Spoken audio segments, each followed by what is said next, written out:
We wanted Howard up front.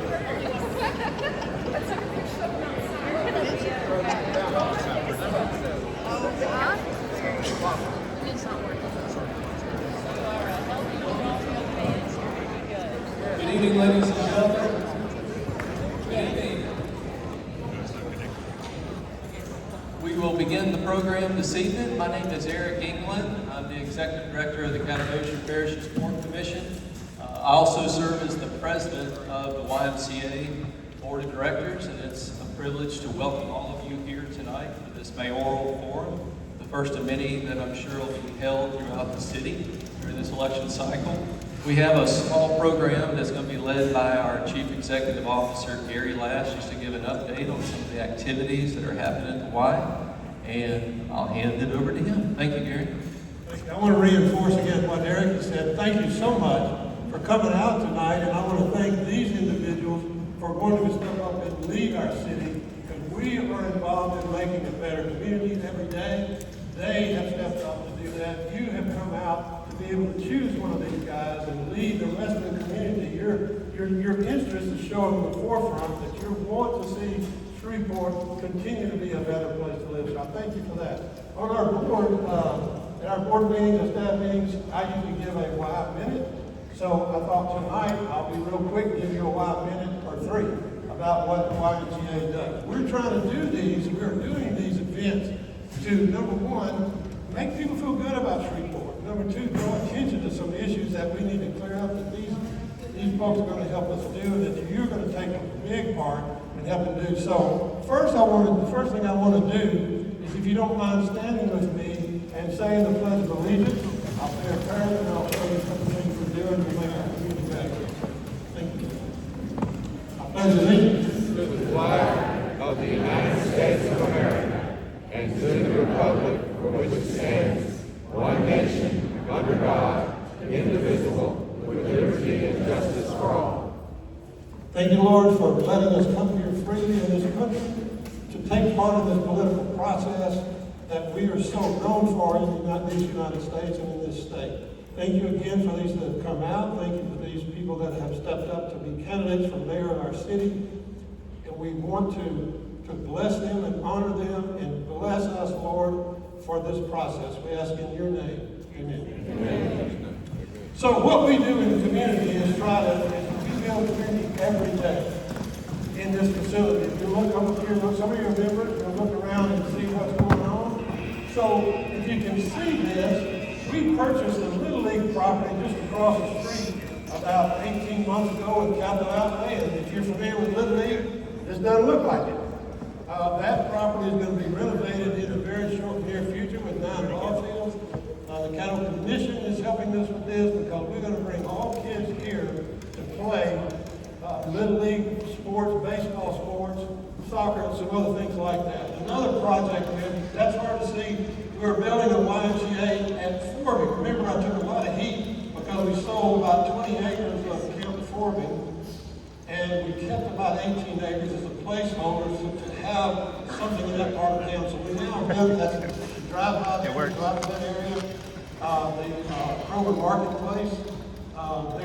They've dug the swimming pool, they're putting foundations, so they're getting that to be about a 40,000 square foot facility that's full service gym, workout, CrossFit, all kinds of things that you'll have. Also, this is hard to see. This is a property that's across the street.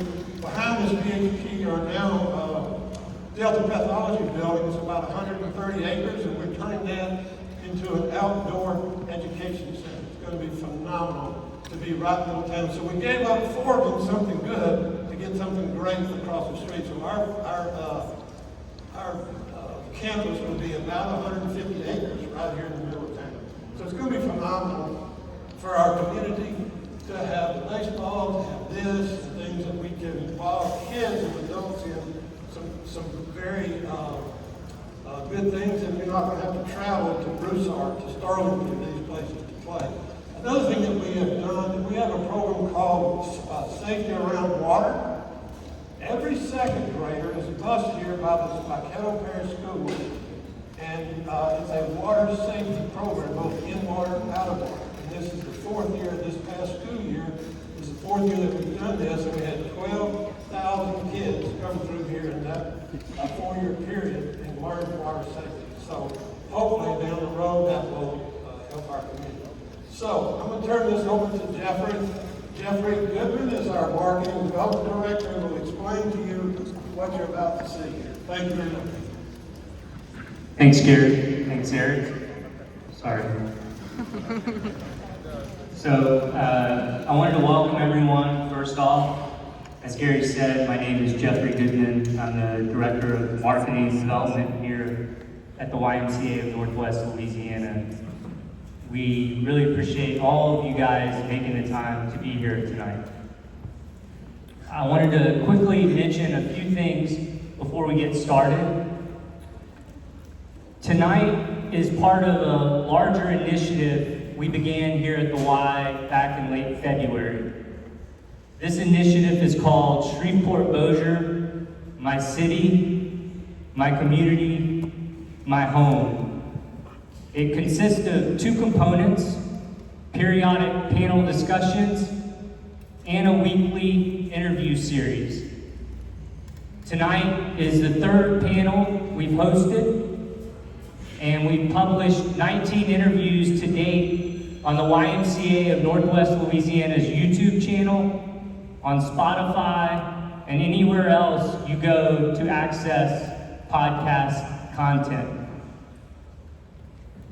The purpose of this initiative is to create more awareness around the positive aspects of our community, to help cultivate a healthier self-image. We also want to leverage our position at the Y as a community center to bring people together, to create more awareness and to address some of the challenges we're facing as a community. Tonight's forum grew out of a realization that we have a number of people, the 10 folks you see in front of you tonight, committed to trying to make Shreveport better, who have taken a leap and run for mayor. We wanted to give everyone an opportunity to meet all the candidates and learn more about them. So a few quick things about tonight's format. First, each of the candidates will have 2 minutes to provide an introduction of who they are. We then have a list of 7 questions that each of the candidates will answer. Each candidate will have 1 minute to provide a response. We'll then conclude the forum with each candidate taking 1 minute to talk about why he or she should be mayor. We expect tonight to be an informative and cordial event. Please be respectful to all of the candidates. We will not allow questions from the audience, but at the end of tonight's forum, each of the candidates will make their way to one of the 10 tables set up around the gymnasium, and they will be more than happy to answer any questions you might have. So with that, thank you all again for being here. We look forward to it being a great night.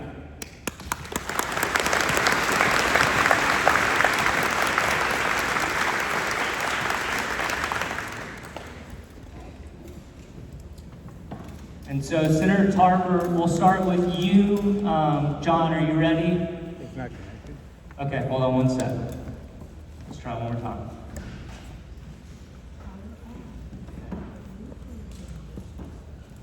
And candidates, what will happen is John here will hold up a sign when you only have 15 seconds left. Then you'll hear an audible timer when your time is up. And we please ask you to end what you're saying within seconds.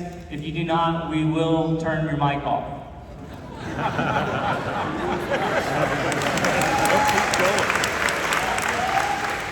So Senator Tarver, please begin with you, and then we'll go from Senator Tarver to Councilwoman Fuller and in order across the table. Thank you very much for inviting me and the rest of the candidates.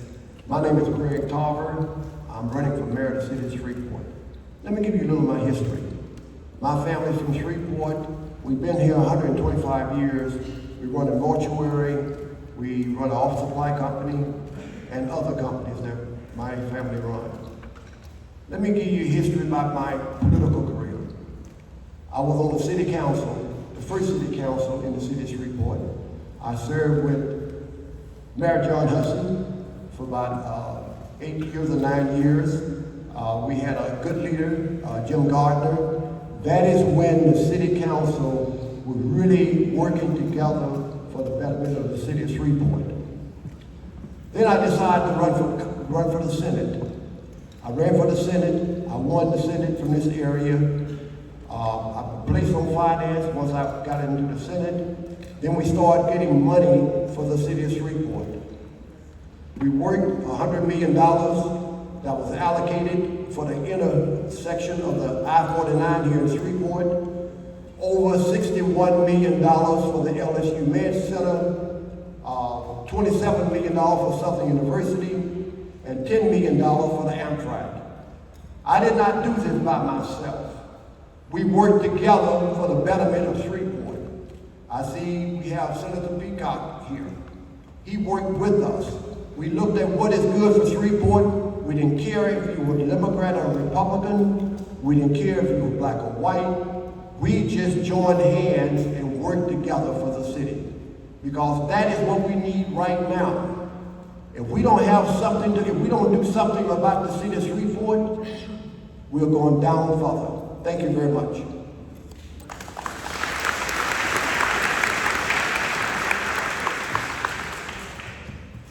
Good evening. I'm Levette Fuller. I'm currently serving the city as City Council Member for District B. And I'm running for Shreveport to be Mayor of Shreveport because I can no longer accept the things I cannot change, and I have to change the things that I cannot accept. I believe that this community has everything that it needs already to be a wonderful and prosperous place. We don't have to wait for a hero to come and save us. We just have to understand that great cities don't just happen. They're made by caring individuals coming together to work for the greater good. We have to understand that we're more than just untapped potential, but that we have to go out and really push for our shared sense of purpose. I look forward to sharing more of my vision for our community over the next hour and a half. Thank you.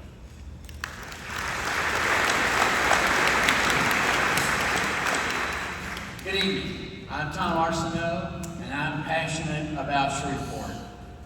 In 1981, I volunteered on the Shreveport Chamber of Commerce Task Force that resulted in the city's first ever property standards code.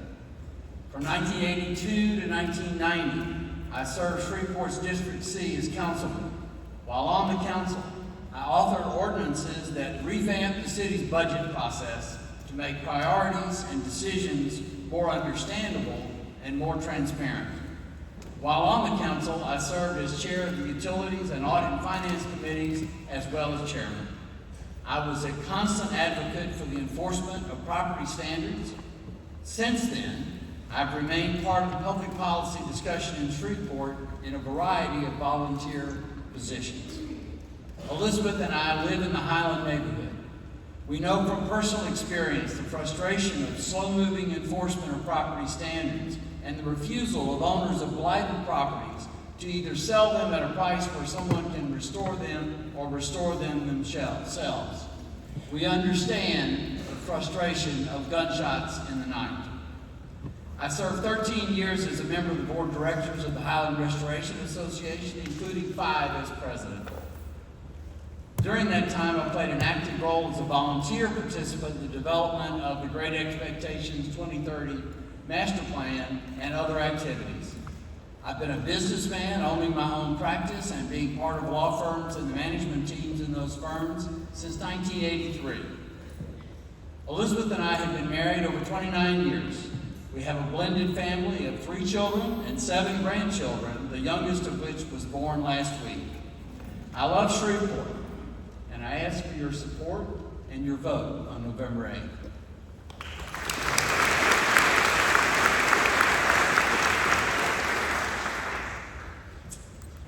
Good evening. I'm Mayor Adrian Perkins, and I'm so happy to be here today. I want to quickly just thank the YMCA for being our host tonight, and I want to thank each and every citizen that came out tonight to hear from all the candidates. An informed citizenry is what truly makes our city great, so thank you so much for being here. A little bit about my background. I'm born and raised right here in Shreveport, Louisiana. I was born in Cedar Grove neighborhood. My mother raised me and my 2 older brothers as a single parent. We did not have many resources whatsoever, but what we didn't have in resources and finances, she made up for in values. My mother made sure to raise us in the church. She made sure that she raised us with an emphasis on education, working 2 jobs and going to college, earning her bachelor's degree before I got out of middle school. And she emphasized hard work by working those 2 jobs to make sure that we had food on the table at night. I was that kid that grew up in the neighborhood hearing gunshots. I was a 3- and 4-year-old in the 1980s that was sleeping under his bed because of the spike in crime that we had here in Shreveport. But fortunately, because of this community, because of each and every one of you, I was able to, by the time I was at Captain Shreve, I was an all-state athlete, I was my class president, and I got a nomination at West Point after watching the Twin Towers fall on 9/11.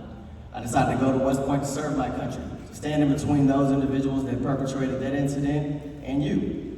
I graduated from West Point as the first African-American class president. I went on to Harvard Law School after serving 8 years in the military in Iraq and Afghanistan. And when I had to make a decision on what I would do with all those degrees and all that experience, I chose to come back home because I owed this community.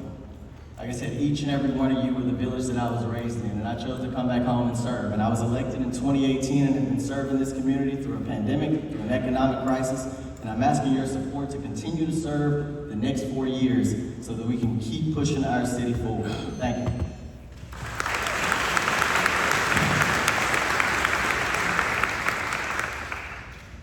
Hi, my name is Lauren Anderson, and I would love to be your mayor.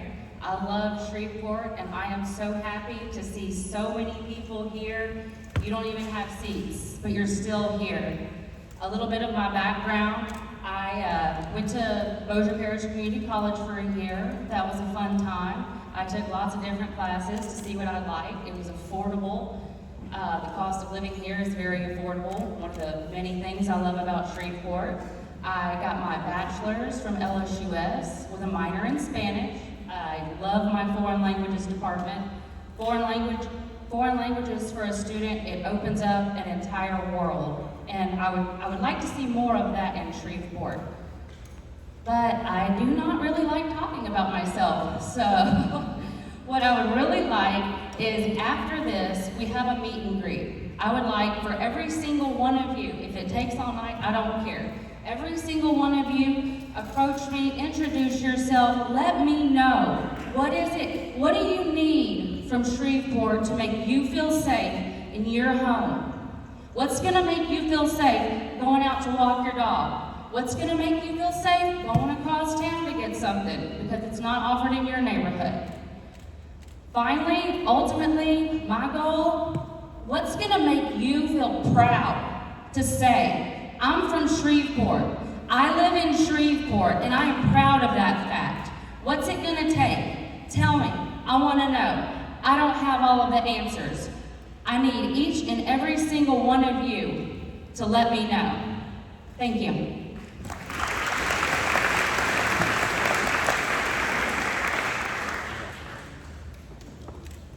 Hello, Shreveport. First and foremost, I'd like to thank God. I'd like to thank everyone on this panel who served in the military and armed forces. And I'd like to thank every public official who took on the charge to go ahead and serve the city. My name is Darryl II, and I am the youngest mayoral candidate for the city of Shreveport. I decided to run for mayor after hearing the countless gunshots, seeing the failing infrastructure, and want to build a better economy that works for everyone at the local level. I graduated my Bachelor of Science in Management from Louisiana Tech University with a minor in history. I'm the first African American in Cornell University's 157-year history to graduate with a Master's in Public Health and a concentration in Infectious Disease Epidemiology. I believe we can reduce crime by recruiting more police officers, investing in community programs that prevent crime in the first place, and make sure we invest in public health intervention in communities that prevent crime and help people stay on the right path so that they don't have to go into a life of crime. In addition to that, I would like to repurpose abandoned buildings downtown and make sure that we remove blight in underserved neighborhoods to improve the infrastructure. And to build a better economy, I would like to build local businesses and attract wealthy companies that are willing to hire people and pay people what they're worth so that families can be taken care of. That's why I'm running for mayor, and let's make sure we take care of our children.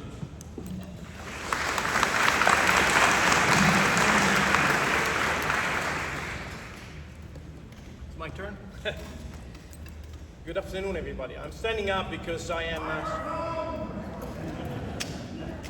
have a powerful voice, but I will use the microphone. Anyway, I'm very proud to be here and to be in front of you. And I'm standing up because I'm paying homage to every single one of you. I am not from Shreveport, and as you notice, I'm a man with an accent running for mayor of Shreveport. But I would like to commend everybody for being here today. It represents really the spirit of the American unbroken spirit. The Americans are looking to the future and not to the past. And that's why I'm not talking about the past or history here. History is gone, unfortunately. We can only learn from history, not to repeat the same mistake over and over again, right? And not to vote or to indulge in the same behavior that will actually ultimately bring the same results over and over again. Definition of insanity by Albert Einstein. So I'm offering you the future and not the past. And I will also salute every single one of you who served in the military. We have many here because this is a military town, in many respects. I would like to say that the grave of young Americans surround the globe for the cause of freedom. And yet the same revolutionary belief for which our father fought are still at issue at home and around the globe. The belief that the right of man come not from the generosity of the state. Stay home, hand you a check, you consume some opioid, and you're fine. No. The right of man comes from the hand of God, the very hand of God. We are the heir of this first revolution, and we shall never forget that, where we come from. We are not created to be in the backwash of other countries, but we were created to lead, and lead we shall, vigorously and decisively. And I ask the support of every one of you in order to give it a change finally to the city, so we can finally take off. That's what we need to do, take off. Thank you.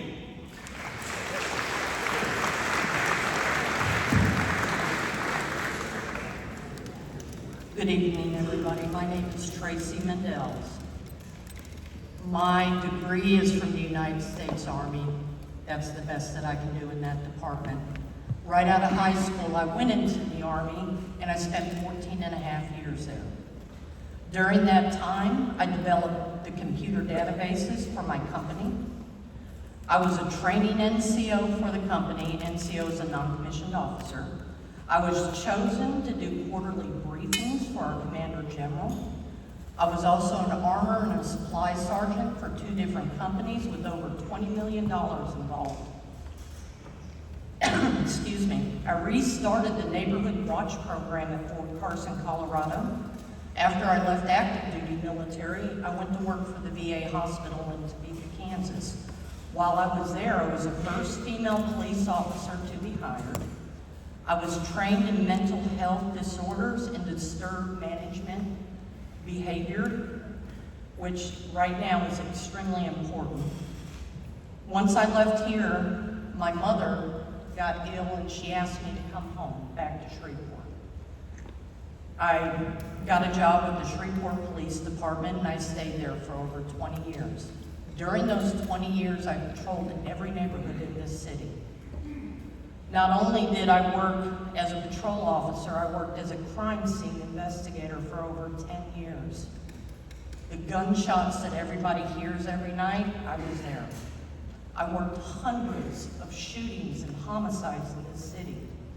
So many moms and grandmas and brothers and sisters having to watch their family members get taken away in the corners.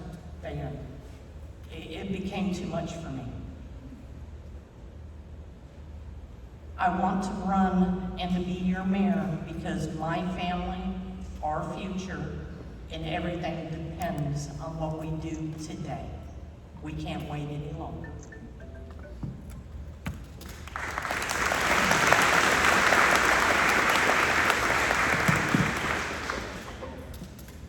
Good evening, everybody. My name is Mario Chavez. First off, I wanted to thank the YMCA for doing this. Jeffrey, Gary, I love what you guys are doing here. This is the third meeting that I've been to. The turnout wasn't as good the last 2 times. I think it may be because who's sitting amongst this table, but they're really trying to make a difference in this community. I'm a member here, and I see it from your staff when they're raising up our next generation and how they take care of our children. And I love it because the camp counselors, I see them helping the kids around the point. I tell them, you guys are going to make great fathers. So thank you for what you're doing, not just for the adults, but for the children. It's also nice to put a name to a face. Everybody's seen the Chavez Shreveport signs all over town, and thank you for all my supporters wearing the t-shirts. Just last weekend, I was walking into a convenience store, and I was wearing my shirt, and somebody said, "You're that Chavez Shreveport guy? I thought you were a lawn guy." And I thought it was pretty funny. I said, "No, we don't do lawns and bushes." So it's nice to put a face to a name. And I mentor a lot of young men. And just a month ago, one of the young men that I was mentoring, he asked me, he said, "So how's your mayor job going?" And I told him, I said, I'm not there yet. I'm actually running for that position. And he kind of, he stunned for a minute, and he looked at me and said, "So your application is pending?" And I had to laugh. And I said, "Yeah, you know, what a juvenile way to think about it. My application is pending." And that's what I thought about is, all these people at the table, all these candidates that have decided to run for the city of Shreveport, you are the employers. And it's not going to be able to tell you our story, our life story on why we have the experience and why we're the best for the job. But you are the employers, and over the next 4 months, I welcome you to get to know each person on this, to get to know their experience. And what I like the most about, I've heard Senator Tarver say this, and I've heard Mr. Arceneaux say this, we're at a point in the city of Shreveport where we've all identified at this table that it's time to work together, and that we're all doing that. Thank you guys for coming.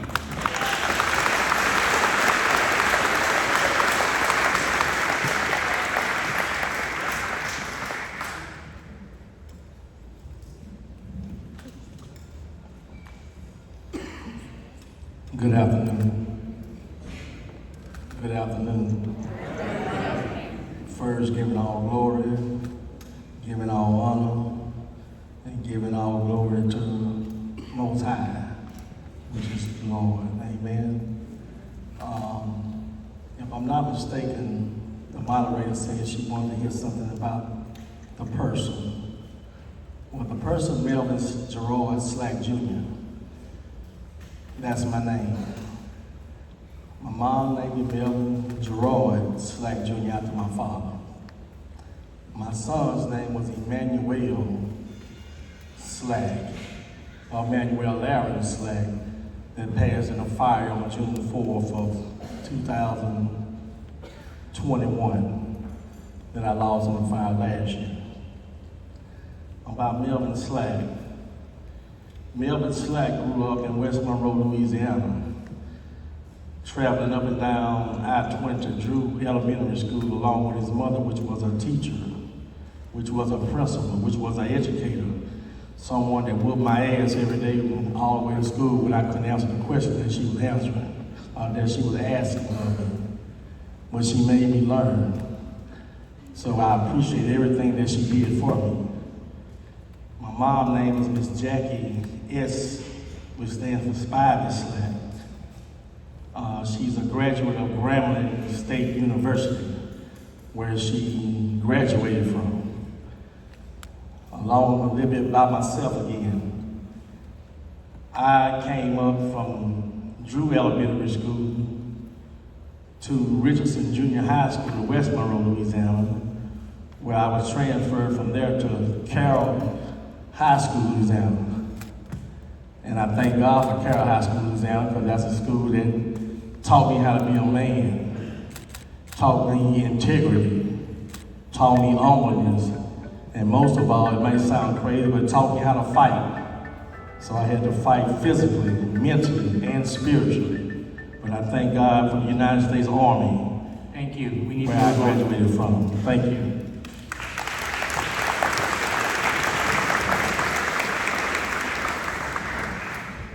Thank you all. So now we'll begin with the question portion of tonight. Again, each of you, there'll be 7 questions.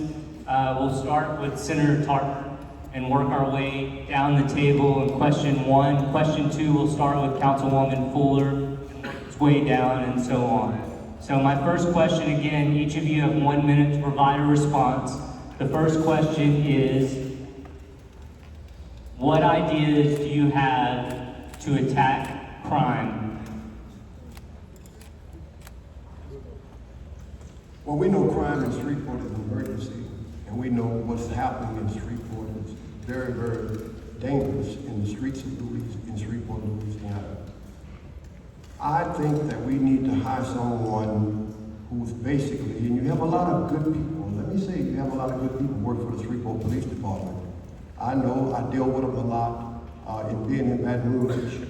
I think we need to get someone who can actually manage the police department, run to the police department, be concerned about the citizens at the same time, but get rid of the criminals.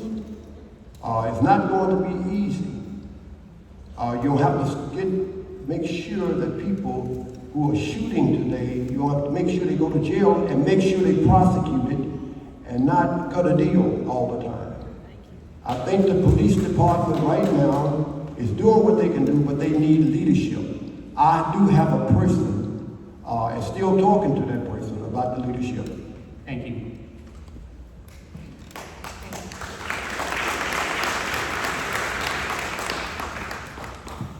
I think it's important to acknowledge what has already been done. I think we do have a very good leader in Chief Wayne Smith currently, and I do want to give kudos to our current mayor for that appointment.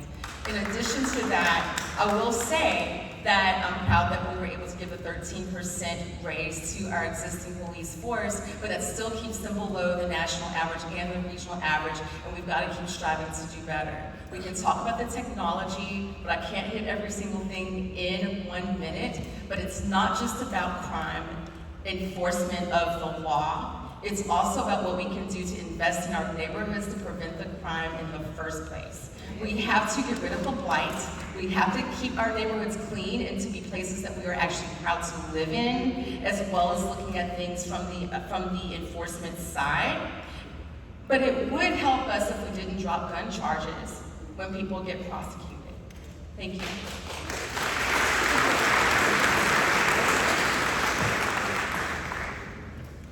If I could give you good ideas about how to reduce crime in Shreveport in 1 minute, you should all elect me. But I can't, but I still hope you'll elect me. There are 2 issues. One is short-term, one is long-term. The short-term issues have to do with apprehending those that are there and building strong relationships between the patrol officers and shift commanders and the people in neighborhoods. The long-term issues are things like enforcing property standards and removing blight, because that's what creates the opportunity for the criminal element. So as a result of that, you've got to pursue both the short-term and the long-term. Please go to my Facebook page. You'll see a detailed outline of my ideas on dealing with crime.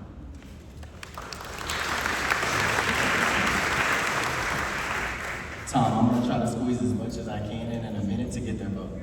Really quickly, just so you know, we started off in year 1, we really emphasized community-oriented policing. You can't talk about unity in this community, you can't truly talk about law enforcement until you understand that there is a civil law enforcement divide.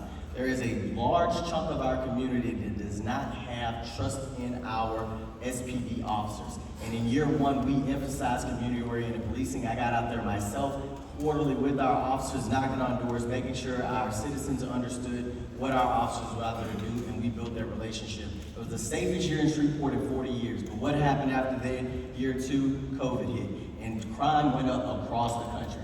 We have responded to that, to the COVID spike of crime stronger than most cities in our region. And today, we have a 30% drop in crime because of those investments we've made in the SPD. And other cities around this region are not experiencing that. So our policies are working, and we're looking forward to continue to implement not just pay raises for officers, but arming them with technologies to make them more effective and bridging that divide. Thank you.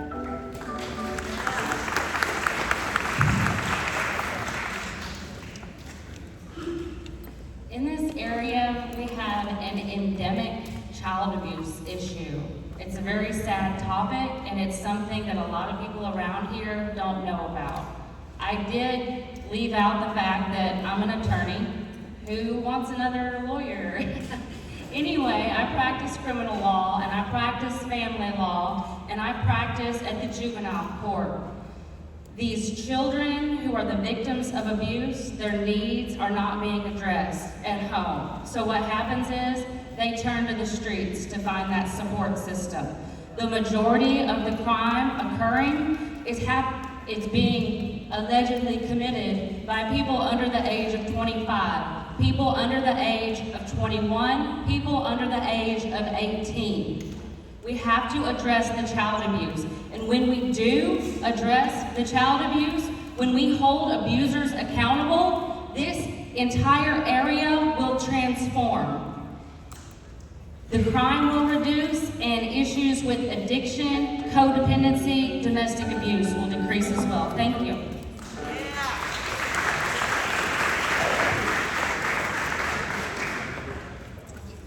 Thank you for the question. First and foremost, we have to remember that crime is a people problem. So before we talk about arrests, let's talk about how we're taking care of our people. Children grow up and they become adults. And once a crime is committed, that is a child who is no longer following the rules that have been put in place by elected officials. With that being said, how are we educating the people who are committing crimes? How are we providing public support by the people who are committing crimes? And how are we as a community building them up and building up a strong community foundation that supports people so that they don't have to resort to a life of crime? All of these victims of crime and all of these perpetrators of crime have stories. They are people with stories, and it comes back to how are we helping them develop as human beings, and how are we taking care of our children? So that's how we prevent crime. Moving forward, we will have to recruit more officers to take care of those who fall out of the basket. Thank you.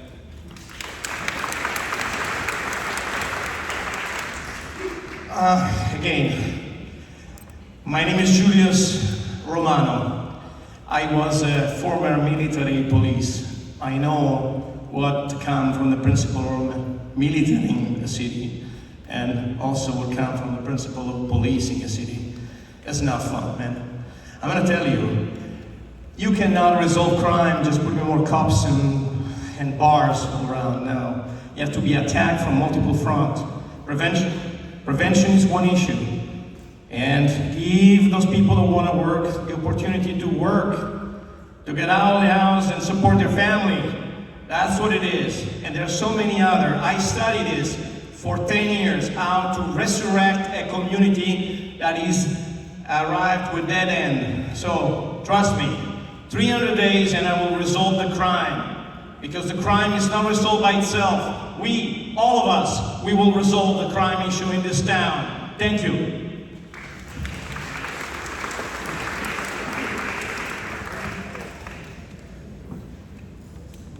Do I have an opinion on this one? I don't have enough time, but I will say that one, many of the other candidates have already hit on the broken window theory, which is where there's blight, there's violence. You can put maps side by side and they go together. We have to look at things like the NAP program. I don't know if you guys know about that. It's a neighborhood assistance team, because it's not just about the police anymore. It has to be the whole community. We have to be a village to fix this problem. We need to deal with recidivism. We need to find a way that people are not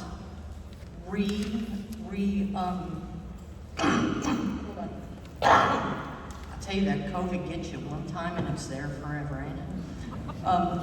We have to find a way that people do not re-offend. And it's very hard for people right now that are convicted felons to find a job. We gotta put people back to work. And a lot more.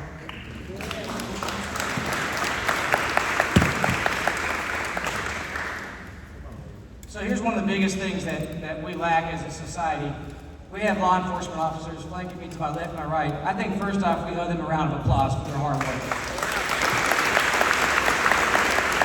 Remember when we used to respect police officers and we loved them, when our kids wanted to dress up like police officers for Halloween? We need to get back to those days where we thank them and we respect them.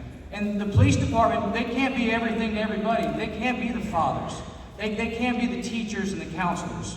And we have to thank them for what they do. I've been on the campaign trail now for 4 months. And whenever I see a police officer, I ask them, what are the things that you need? How can we help you? And surprisingly, they said, of course, better pay. We all expected that. But they've said better equipment. So let that resonate. They've even said a day off. Believe it or not, we know they're underpaid, but they're overworked, and they need time. They need time with their families. We said prevention, but we can't get into all this right now because we only have 1 minute. So I'll delay this and we'll talk more about this.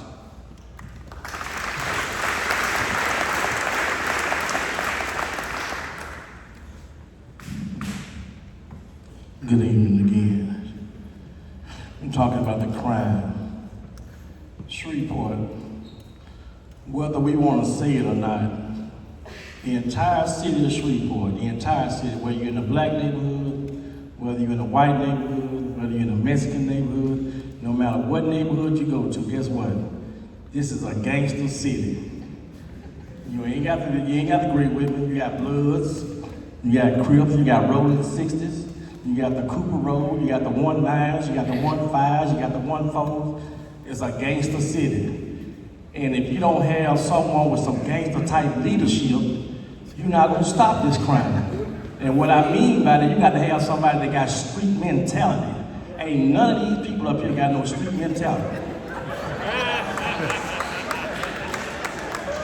You got to be able to go to the streets.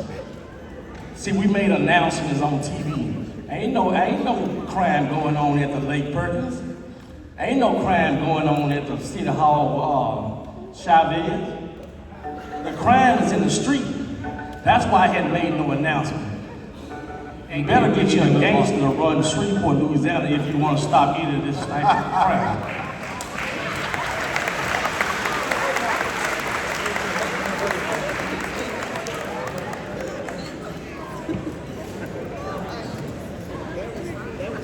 So Councilwoman Fuller, we'll start the next question with you. The question is... It's okay, I'm a librarian, I'm allowed to do that. How are you going to hire, staff, and keep police officers? Hiring, staffing, and keeping, retaining police officers. I hear often from people who work in HR who are looking at the issue we have, having 120 short, or being 120 short on our police force. And they're saying, where are you recruiting? Where are you marketing? Where are you going to actually get police officers? And I know that we're doing our best, but we can always do more, and I look forward to having an opportunity to actually do more of that recruitment. It is about the pay, but it's also the retention is about the leadership. We have to actually do some analysis on what is going on within our ranks, between patrol, between investigations, between administration, to make sure that everyone feels like they are supported. If the officers we have on the street don't feel supported, they are going to leave.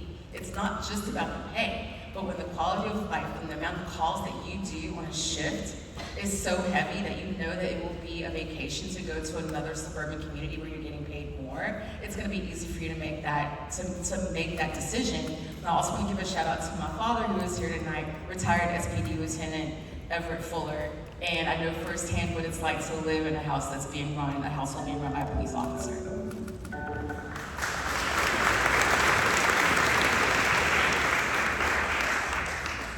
The people that serve in our police department are not serving for the money. They'd like to be paid more, but they're not serving for the money. They're serving because they love this city and they want it to be safer. One of the things that we can do is to make sure that they know that we appreciate it. And as mayor, I will be meeting with individual police officers to let them know that I care about them, I care about their families. And I hope that you will take the lead from me and do the same thing, to let them know as you see them, just as though we say to military people in uniform, thank you for your service. Thank you for your service belongs to our members of the police force as well.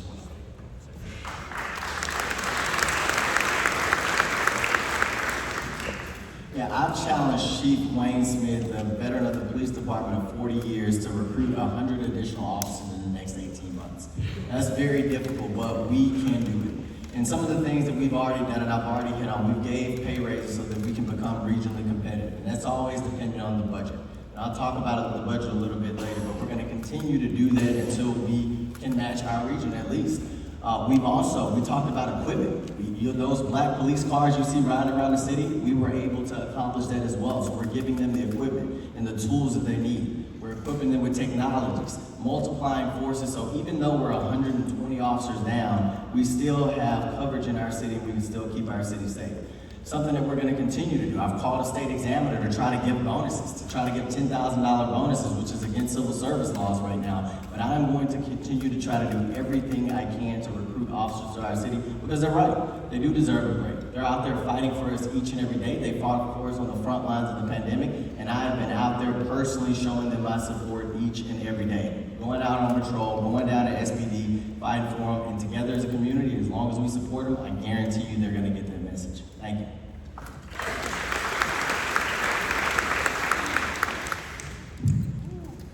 My interest is quality over quantity. We have some fantastic and amazing people on the police force right now, and unfortunately, they're considering leaving because they're not treated well. They're not appreciated. It's not just about money.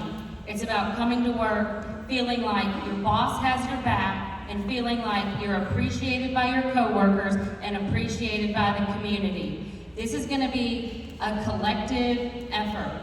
The people need to get to know their patrol officers, and the patrol officers need to get to know the people. Thank you.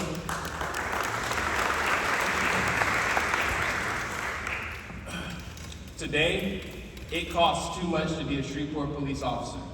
What do I mean by that? Right now, police officers are working overtime and taking second jobs just to pay rent and pay other bills like household essentials.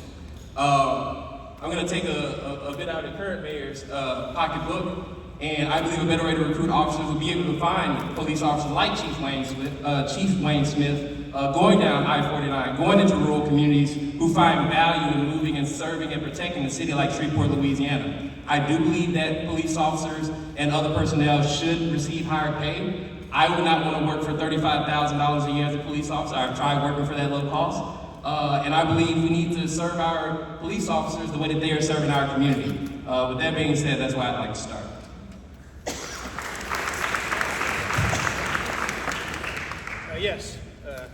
Yes again. On. Yes again. This is important. How do we address the issue of retaining qualified personnel in the city of Shreveport? This is across the board, not just policemen. Medical field, veterinarian, you name it. I mean, I have a Leica dog here. She's running with me, and she reminds me every day of what gratitude means. Gratitude is the first of all virtue, ladies and gentlemen. So we need to be grateful to our police department, fire department. Response A, statistics says that the city of Shreveport has the highest response rate in the state of Louisiana, from King Louis XIV, man. We're talking about great police force, and I agree. We're gonna find resources to finance the police. I have a plan for that. That is to say, get control of your financial situation in town and put a budget just for the police, so the police can be paid better and we can retain with innovation and through leadership, more qualified people. Thank you.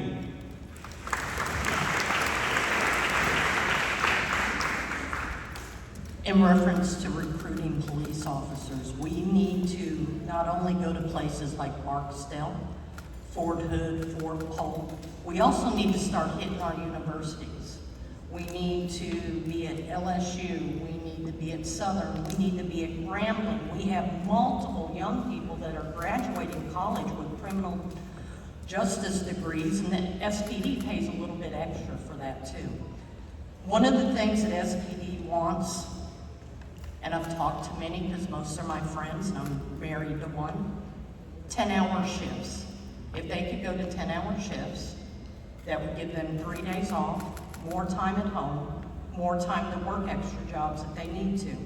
The other thing is take-home cars, and the take-home cars not only will help them, it will also put a vehicle in your neighborhood so that people see those. Because right now, the brand new cars are being hot seated constantly, 24 hours a day, because there's not quite enough.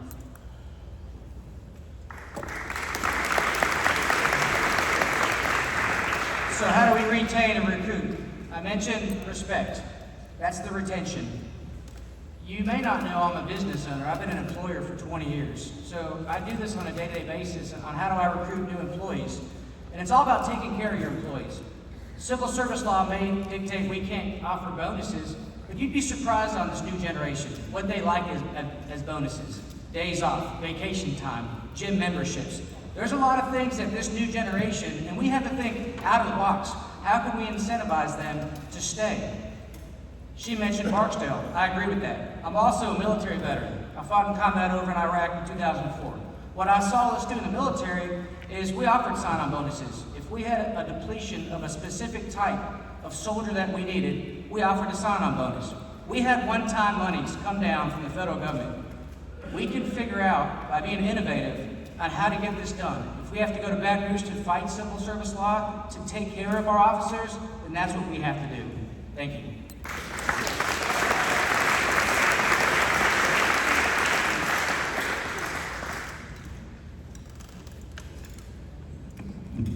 Good evening again. New Orleans, unfortunately, used to be the murder capital of the world. But believe it or not, Shreveport, we earned that title as the murder capital of the world for Shreveport, Louisiana. And what I would like to do as mayor, whether they like it or not, I would like to give all the police officers at least $30 an hour. I would like them to be the highest paid police officers in the world because this is the highest crime area in the world. But guess what?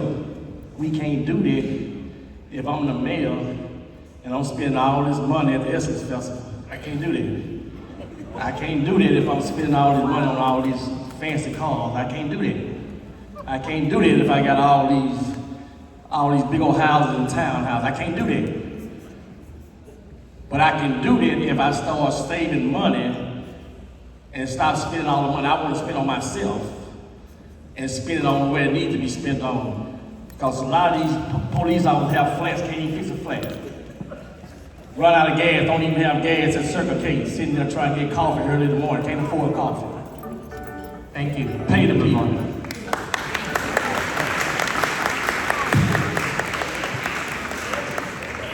I've served in the legislature for 30 years and I've always supported police officers. In my conversation with police officers, they're tired of arresting the same guy over and over again. They're tired of the revolving door plan that we have. They're tired of the low bonds that we have. And that is one of the things that policemen are tired of. Yes, they need a raise. We gave them a raise in the legislature this year from the state portion. But at the same time, we need to respect them, let them do their job, and don't put them in jail for doing their job.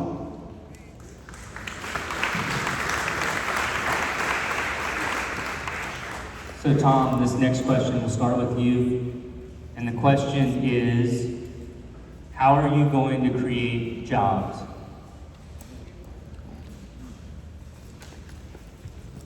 Great question. Economic development for a city involves making it easier for people who are already here to form businesses and to expand their businesses. Most of the large employers that will come to Shreveport come because of Louisiana economic development, because of the tax benefits and the grants that are made, the loans that are made for those things. So the mayor's job is to make sure that we are making efficient the permit process. We're making efficient the process to get a business and to keep that business. Think about if every small business in Shreveport was able to add a half an employee a year. If we are able to do that and focus on local businesses, which sometimes we ignore, we can grow our own here without worrying about how much we pay to bring somebody in.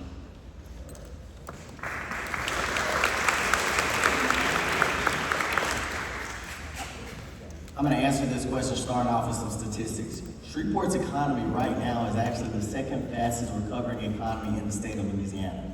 We're projected to have over 2,000 new jobs in the next 24 months.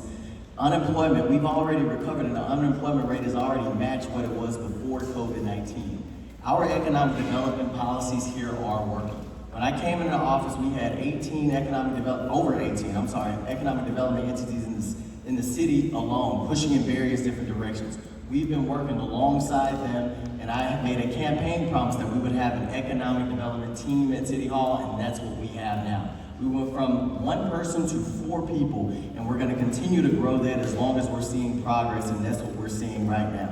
We're not just talking about bringing in jobs, though. Livable wage jobs are critical, and that's what we're focusing on. That gets after those crime problems we're having and so many other problems we have in our community. So our economic development policies right now are working.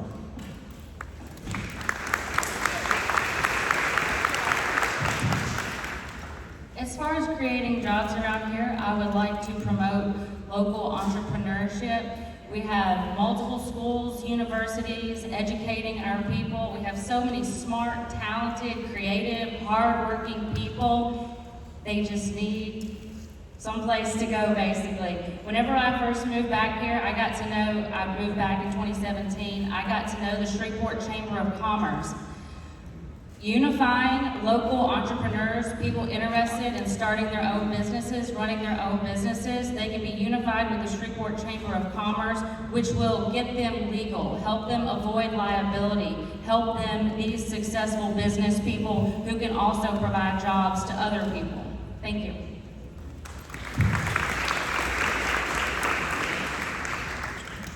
Yeah, so looking at the economy and how do we build it, we look at Shreveport, Louisiana, we look at what do we already have. We have healthcare, we have casinos, and we have people who build things with their bare hands. We can attract companies and people who want a labor pool that's gonna work hard at maximum capacity and work efficiently to support their business models. We can make sure that happens by creating tax incentives that are business friendly, but also make sure that their employees are properly paid so that they can take care of their families. I believe that I have the capacity to attract investors and attract business owners to make sure that we build a more prosperous Shreveport, Louisiana.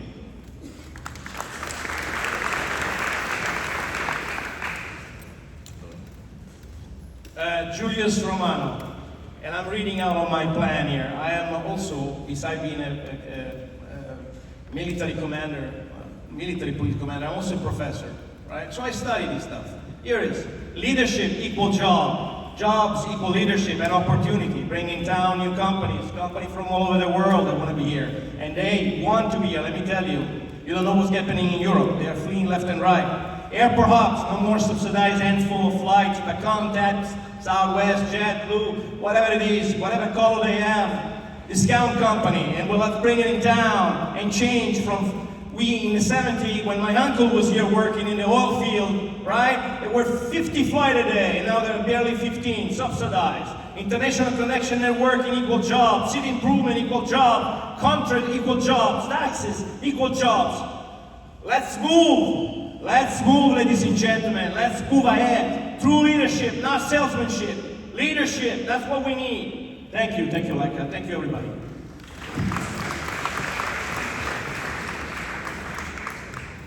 One of the things that we have to do is we need to train our workforce. We have to make ourselves look good to employers, to businesses coming into our city. So we need to get people, whether it be blue collar, white collar, it does not matter. We have got to get people trained, and we need to start down at the GED and the high set level. And it's time that we start going where people are. We can't sit right here and do anything. We have got to go out into the community where people are, and a lot of people need to be grabbed by the hand, and we need to take them and help them, because a lot of people, their self-esteem and their self-confidence is gone, and we gotta help them rebuild. And with that, we bring a workforce.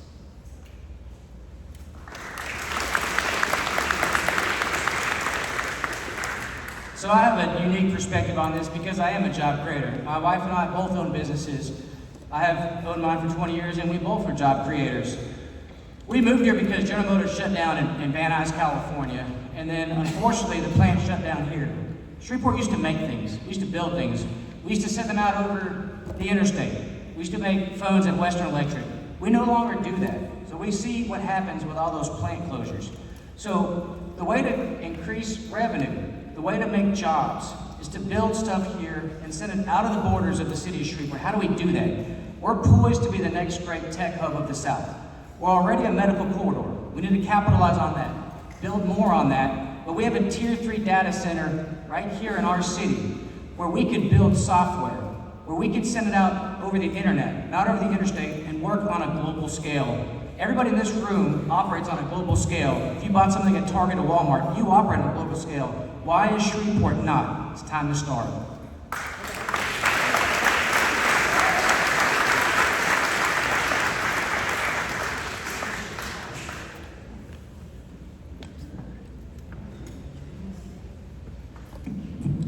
Good evening again. We're talking about creating jobs. One thing I do believe in is entrepreneurship, because I'm an entrepreneur myself. We ignore some of the greatest millionaires, some of the greatest billionaires, whether they're black or white. You got people like Bill Gates, billionaire, Master P, billionaire, Jay-Z, billionaire. We ignore these type of people because we think they from a bad area, from the slums. But if we can bring people like them in this city and do what you call educate the youngsters, show them how to mow, show them how to wash a car, show them how to mow a yard, show them how to cut a tree, show them how to do anything that their mind is capable of doing, and then allow them to be able to work on a 24-hour basis around the city, and allowing all these community centers that we use it like right now, keep them over 24 hours so these kids can do something. Stop ignoring it. We can create jobs. Stop ignoring it. We got great men all over the world. Stop ignoring it.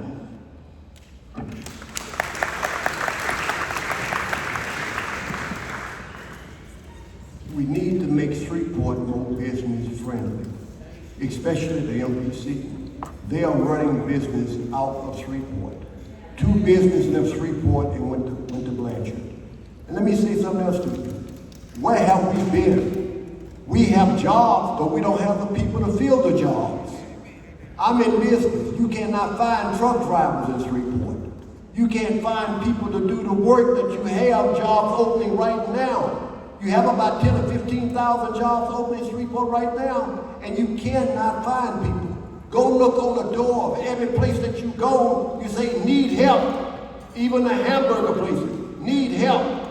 Everybody. Well, we need to retrain people. We need to get people to go back to work. I don't know what happened, but all of a sudden, after the pandemic, people just quit and stopped working. In Louisiana, 60,000 people just walked off their job and you don't know where they are. So we need to be more business friendly, and at the same time, we need to train people and go and help people to find people for jobs. Because let me tell you, there's plenty of jobs out there right now. Thank you.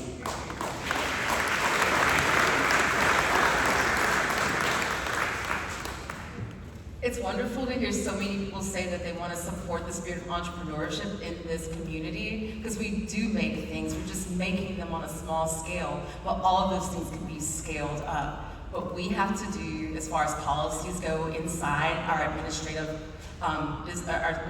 practices is say yes.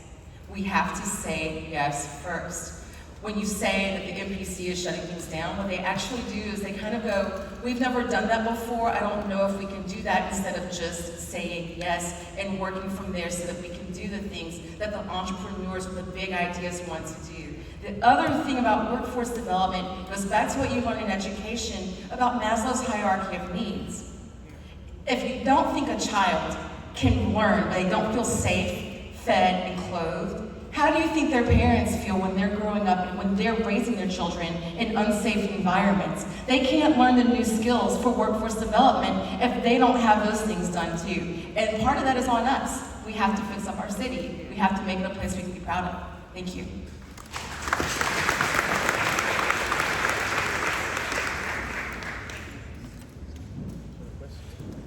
Mayor Perkins, we'll start with you this time.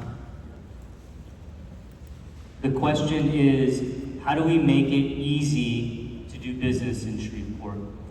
Yeah, so the way that we can make it easier, and it's been a mission for us to cut that red tape. Like I said, that's the reason why we have jobs here. And yes, we have a lot of need help jobs here, but that was not the reality in 2018. So we are making progress, but one thing that we're doing is we're working to reform the MPC and all those rules, and we're able to do that now as the city of Shreveport because it's no longer dual control between the parish and the city. There were so many amendments that sat at the MPC idle because the parish would not act on them. And now that the MPC is now a city department, we're able to reform the MPC much faster. And you're going to see, I guarantee you, our business community is going to see night and day going forward and being able to attract businesses. We're also seeing record-setting revenue numbers in our city every single quarter because how well businesses are doing. There's a lot of narratives out there, but if you look at the numbers, all the numbers are saying that our economy is going forward, and we're going to continue those practices that are working for each and every citizen in Shreveport. Thank you.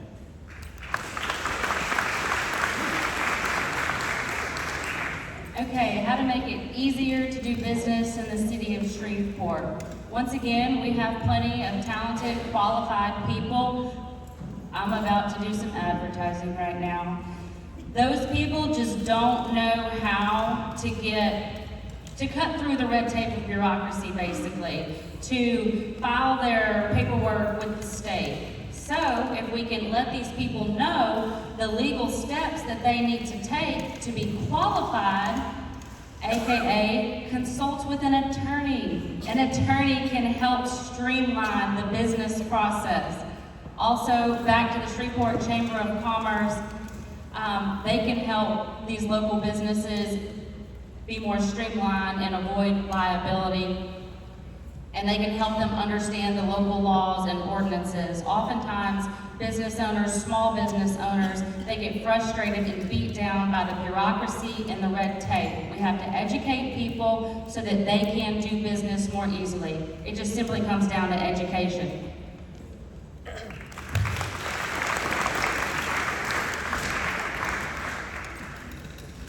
In order to make it easier to start and sustain business in Shreveport, Louisiana, we have to have more local control. Earlier in the year, I went to Baton Rouge at the state capitol to advocate on behalf of a bill proposed by Senator Pope.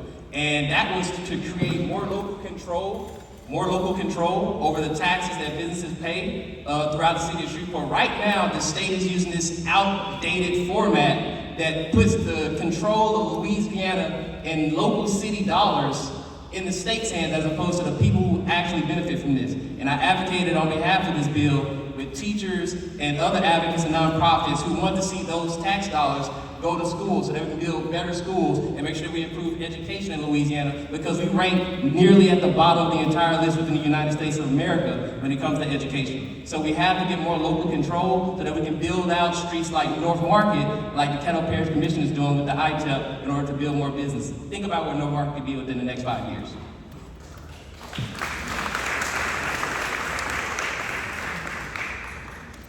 Julius Romano here. I'm telling you, ladies and gentlemen, I've studied this as well. I came here today prepared. There are companies in Europe looking forward to come here tomorrow. I'm not joking. And why? Code Napoleon, The law in French Louisiana is European law. The only country in 52 states which has all the requirement for European company to come here. And why? Because the law in Europe is the Code Napoleon. The French Napoleonic Code. The same code in Europe is here. It's the only state. So it will find it easy to come here and adapt here in the system of Louisiana. Let's offer them the infrastructure that we have. Tax-free. Why we don't do that? Why we keep this building empty? Why we keep the infrastructure decaying? We have the opportunity. Let's grab the opportunity and the fortune from the front, because in the back, as you see, it's bold fortune. Let's do it. Thank you.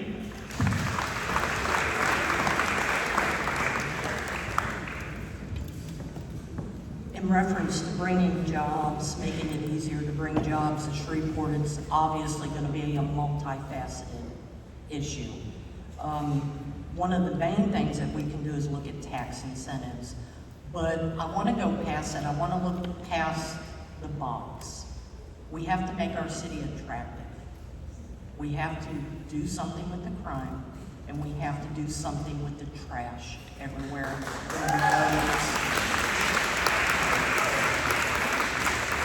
No matter what neighborhood you live in Shreveport, you're gonna wear whatever you're drinking, whether it's legal or not. And so we have got to do something with the roads. Why would you want to bring a business to Shreveport in the condition that it's in right now? So, like I said, it's multifaceted. Thank you. How do we make it easier to do business with the city of Shreveport? I can say I'm an expert on this one because I was named the 2016 Minority Business Owner of the Year by the Shreveport Chamber of Commerce. When it comes to doing business, why are you a great business? Because of customer service. You look at any business, the reason why they're great is customer service. They could sell a bad product, but if you left feeling good about the experience, then you'll go back again and again. I'll tell you what, I had some colleagues on this board mention the NPC. I went to help a business owner on my lunch break one day, and the door was just barely ajar. I pushed it open, I walked in, the lights were out. I found it strange, so I said, hello. Somebody walked down and said, how'd you get in here? Which I thought was an abnormal question when you walk to a door, so I said the door. And they said, well, it should be locked. And I said, it should be locked, why? And they said, well, because we're all out on our lunch break. Guys, on our lunch break. When an aspiring entrepreneur comes on our lunch break to open a business and we're shut down, I want to let you guys know they're open for lunch now, by the way.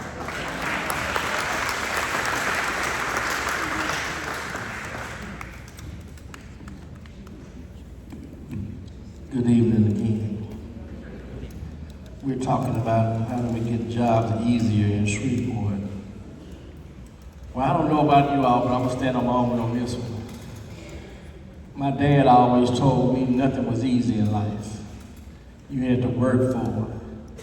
My dad always said a job is just like a game. First thing about a game, you got to watch the game. Michael Jordan was the greatest, but he had to get cut first. It's just like a game. After you get through watching the game, you got to get in there and play the game. You got to learn how to use tools and different mechanisms in order to work. You got to be able to watch the game. And then once you watch the game, you got to be able to get in there and play the game. So once you get in there and play the game and learn how to do the game, that's when you have to do what you call Michael Jordan the game. What I mean by Michael Jordan the game, you got to be the greatest in whatever you do. Just be the greatest in whatever you do. But nothing is easy in life. Earn what you get.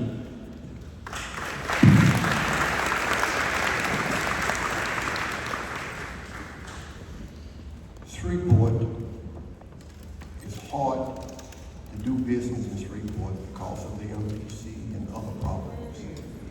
It's very difficult. Who want to come to Shreveport? Like the lady said, it's dirty, it's filthy. We need to clean up our neighborhood. We need to clean up the highway. We have all of these criminals that's in jail. Let's utilize them and put them out in work. People look at Shreveport, and every time I say I'm from Shreveport, they say, oh yes, I was there last week, it was dirty. We need to do something about cleaning up the city of Shreveport. We need to do something about crime. People are not coming here in Shreveport but to do a business, and you have all this crime in Shreveport.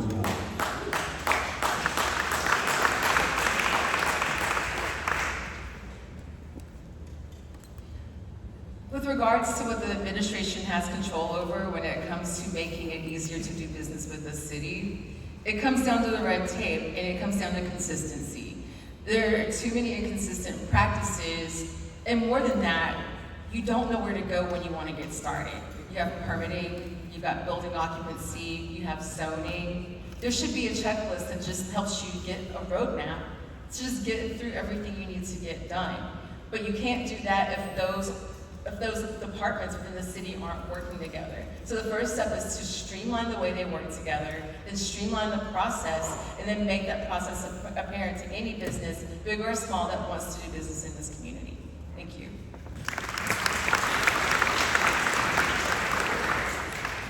It starts with attitude. And attitude starts at the top. What we have to do is change what we have now to have a can-do attitude instead of a can't-do attitude. And that starts with the mayor. It starts with the mayor who's listening to local business people, listening to local developers to find out what it is that they need, not to bend rules, be consistent with rules, but to make sure that we help people find ways to do things instead of not to do things. That attitude, that change will make a world of difference in a very short time.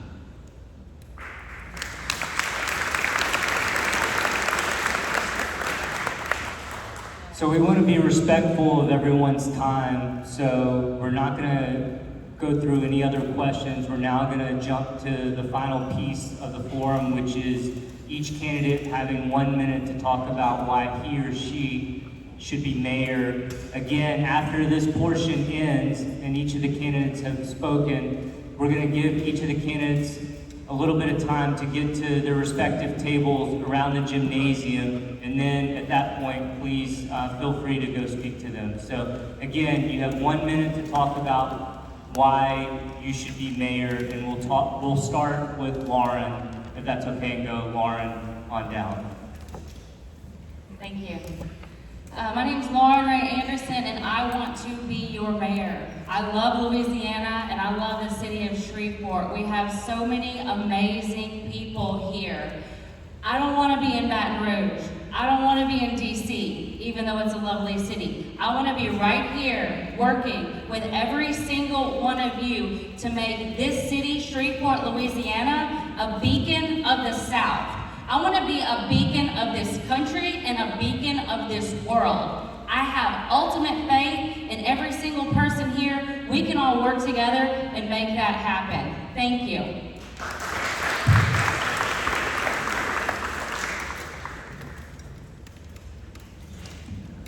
Thought I'd stand up for this one. Yeah. So my name is Darryl II, and here's what I'd like for you all to take home with you. As I would like to be the next mayor of Shreveport, Louisiana. Listen to what story do we want our children to hear and learn and develop from over the next 10 to 20 years in Shreveport, Louisiana. Do we want to give them a story of hope, of faith, of resilience? Do we want to show them that you can do anything you can possibly put your mind through regardless of the obstacles you will put through? And do we want to tell our children that we voted for the youngest mayor in Shreveport, Louisiana's history? Thank you.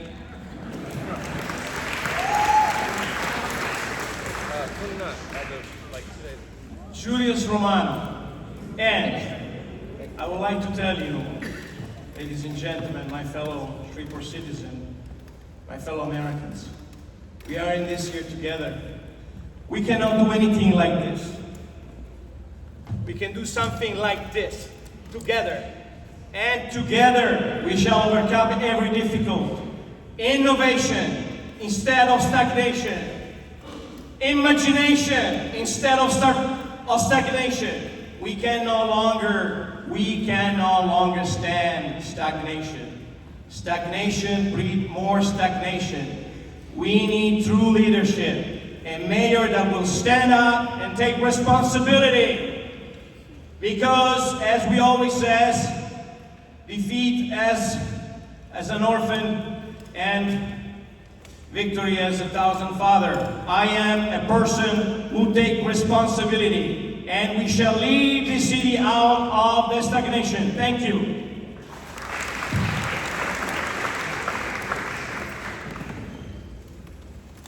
My thoughts on why I want to be mayor is simple. My family, my friends. We are resilient. We can do this. I know we're all tired of burying our people. We have to put a stop to it. And with my knowledge and my experience, I can help in that aspect. In every other aspect, I know who to hire. Thank you.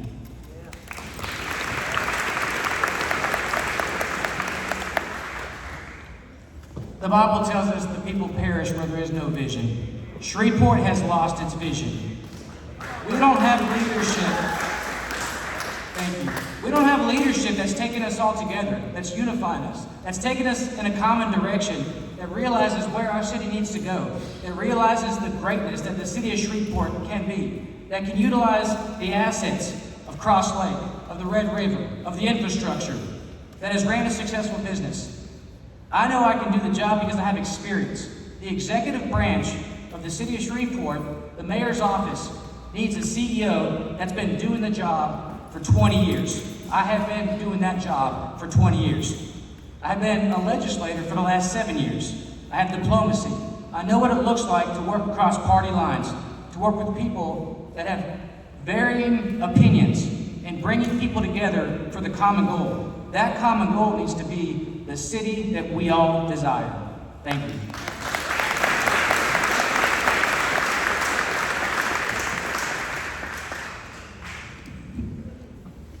Good evening one more time. In closing, Shreveport, Louisiana, there are two reasons why I would love to be the mayor of Shreveport, Louisiana. For one, I had a dream about 8 years ago that God had called me to be the mayor. But I know God just don't throw you in positions before you're ready. I lost a child June 4th last year. That could have been a mayor, could have been a governor, could have been a city attorney, could have even been the president.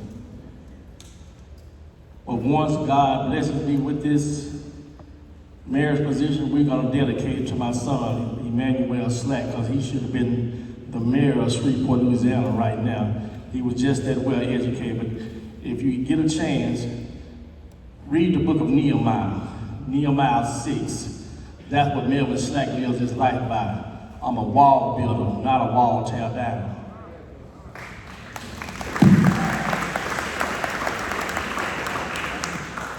I love the city of Shreveport very much. I want to be a mayor because I'm sick and tired of looking what's happening in Shreveport and downtown.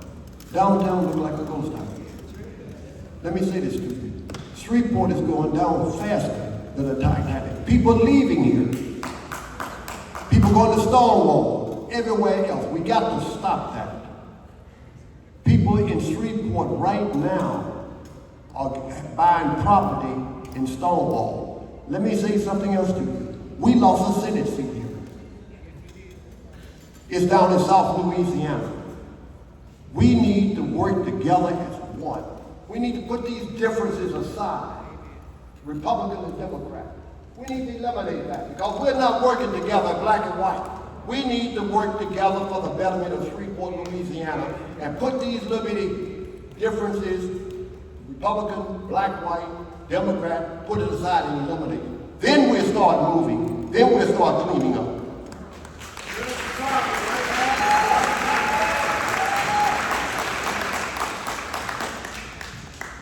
I want to thank the YMCA for putting on this event. I want to thank all of you for participating in the civic process. A city isn't a business, it's a living, breathing organism with so many different components. And what we need to do is visualize how all of these pieces come together to make this organism work.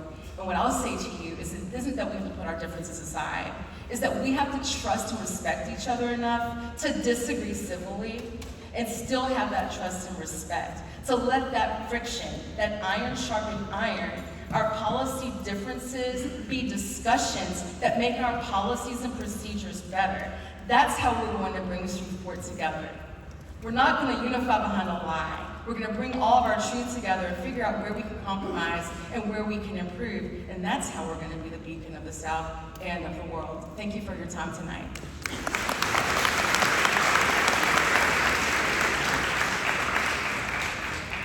This election really is about all of you deciding who can do the best job.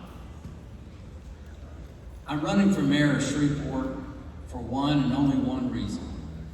I love the city, and I believe that I have the maturity and experience to work with all the various components and body parts of the city to work together to move us forward. I asked in a column last week, can these dry bones live? Oh yes, they can. This is a great city, full of great people, and if we work together, we can breathe life into those dry bones. Tonight, I ask you for your vote and your support for Mayor of Shreveport.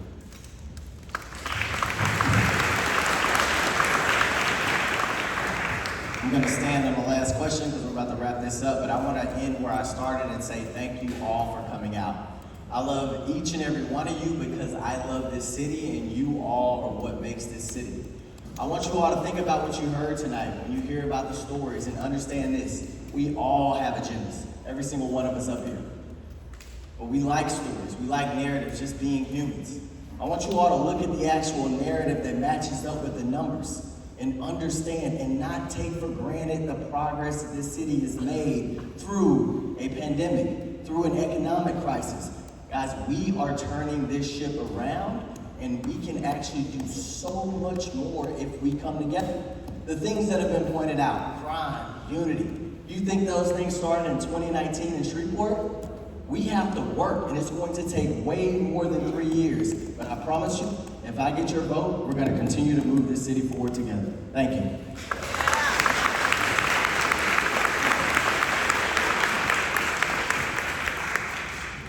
And I just wanted to thank everyone again for being here. And I just wanted to thank, most important, all of you being so respectful, so engaged. And I wanted to do the same to all the candidates. I want to thank you all for making the time to be here and to be so respectful of one another. And I want to give all of you time to go to your respective tables. And thank you so much.